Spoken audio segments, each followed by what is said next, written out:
Gilles Arpoutian, bonsoir. Vous êtes journaliste scientifique et vous publiez vous êtes l'auteur de La petite histoire des grandes impostures scientifiques aux éditions du Chêne. Vous dénoncez les imposteurs scientifiques. Et je dois avouer que moi, dans ce livre, il y a un mythe qui s'est effondré parce que dans ce livre, des imposteurs est cité notre héros national, Louis Pasteur, l'inventeur du lait pasteurisé. Vous dites, il s'est un peu approprié les travaux des autres, Louis Pasteur.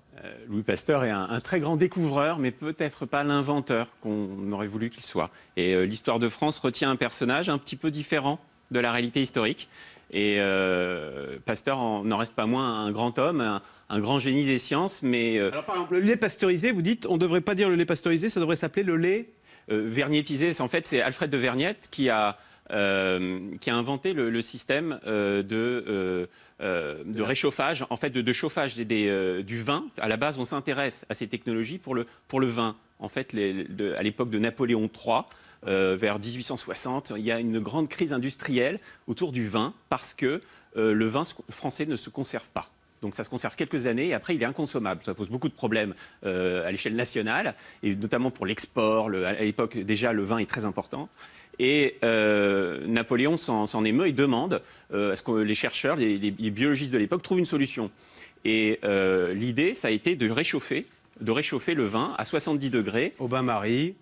Et c'est donc Vergniette. Et c'est le principe de la pasteurisation. C'est Vergniette qui l'invente. Pasteur fait exactement, en 1850, 10 ans plus tard, Pasteur fait exactement la même découverte. Et il s'approprie. Et du coup, d'une certaine manière, il s'approprie scientifiquement ces résultats-là.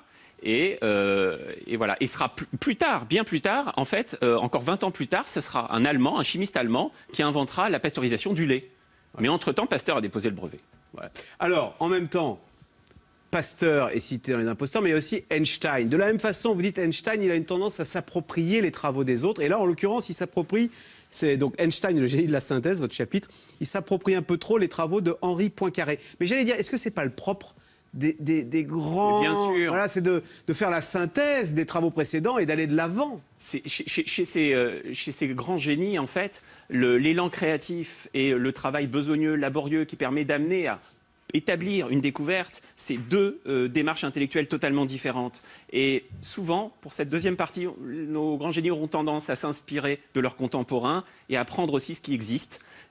Et dire c'est moi. Pourquoi? Parce qu'ils ont un ego. Pourquoi est-ce qu'il y a cette tendance à l'imposture chez les scientifiques? Concernant Einstein, je ne parlerai pas vraiment forcément d'imposture. Il donne un élan, en fait, en récupérant les travaux du physicien Lorentz et du mathématicien Poincaré. Il les récupère pour partie et il leur donne une nouvelle dimension. Il les réintègre dans de nouveaux travaux qui révolutionnent la physique. Sans lui, on perd du temps. C'est-à-dire que ce sont des travaux éparses. Lui, il les réunit et dit « Attendez, c'est fantastique, on a enfin une théorie, j'ai trouvé une théorie qui s'appelle la théorie de la relativité, ça va tout changer. » Donc il n'a pas tout à fait sa place dans votre livre des imposteurs, Einstein, à vous. Si, mais il y avait une polémique. Par le plagiat, il plagie à un moment donné. Donc sa carrière ne se résume pas à l'imposture, mais à un moment donné, il a plagié. Alors en revanche, il y a de vraies impostures, comme la rocambolesque affaire des avions renifleurs qui avait défrayé la chronique. Fantastique. Et même c'était deux pieds nickelés, hein, même le très rationnel Valéry Giscard d'Estaing s'est fait avoir par cette affaire. Racontez-nous l'affaire. Alors à la base de tout cela, il y a un inventeur fou, un Italien qui s'appelle Aldo Bonassoli, qui est réparateur de télévision. Bon. Et il est passionné de sciences occultes et notamment transformer le plomb en or, de choses tout à fait ésotériques. Et il arrive à convaincre un entrepreneur de la noblesse belge, Villargas, de monter une affaire et de commercialiser, d'industrialiser de grandes inventions. Et c'est ainsi que par toute une aventure complètement rocambolesque et incroyable, ils vont se retrouver en face des dirigeants d'Elf.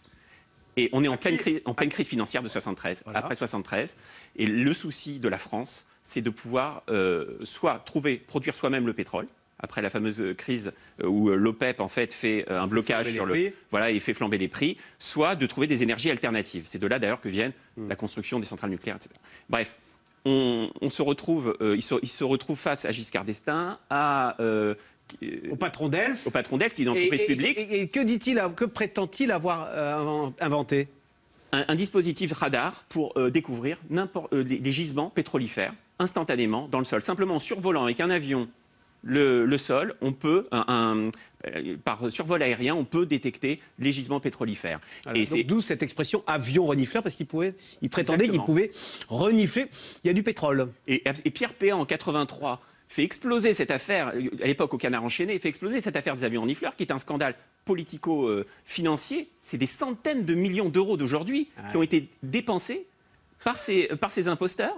Mais c'est aussi une imposture technologique, car ils arrivent à duper des chercheurs en physique et tout le département de recherche d'Elf, qui est composé de polytechniciens et de gens éminents. C'est fantastique. Le plus merveilleux, c'est qu'ils ne seront même pas poursuivis. Ils ne seront même pas poursuivis parce qu'ils ont tout dépensé. C'est-à-dire qu'ils étaient tellement dans leur folie qu'ils ont été jusqu'au bout de leur imposture. Il y avait certainement un peu de honte aussi de la part de ces polytechniciens chez Elf, de s'être fait berner ainsi parce que ils ont voulu par un réparateur de télé, voilà, dans sa boutique. Il y a aussi eu, alors, dans l'histoire, une machine à jouer aux échecs, donc un automate, l'ancêtre de Deep Blue, sauf qu'on est au XVIIIe siècle. Il n'y a pas encore de microprocesseur. Là, tiens, on voit l'image là. On est à la cour de l'impératrice d'Autriche. Commence à émerger une prestation artistique nouvelle, c'est la prestidigitation. Et donc, il y a l'un des fondateurs de cette discipline, c'est un Français, François Lepelletier, et il fait notamment une prestation devant l'impératrice d'Autriche. Et à l'occasion de cette prestation, l'impératrice défie son ingénieur, son génie de la mécanique de l'époque, de concevoir un système qui la bluffe et qui puisse amuser la cour. Et il invente une vraie machine à jouer aux échecs et qui gagne systématiquement. Un automate. Et qui fait même la conversation. Sauf que dans l'automate, il n'y a pas de microprocesseur. Alors, dans l'automate, comme un prestidigitateur, il fait une démonstration avant chaque prestation. Il ouvre l'armoire. On constate que l'armoire est vide sous l'automate. Et finalement, il y a un maître d'échecs qui est caché très astucieusement et qui va affronter les plus grandes personnalités de son temps, jusqu'à Napoléon. Napoléon viendra à la cour, juste à Wagram, il ira affronter, lors de la campagne de Wagram, il ira affronter l'automate. Et il va perdre ?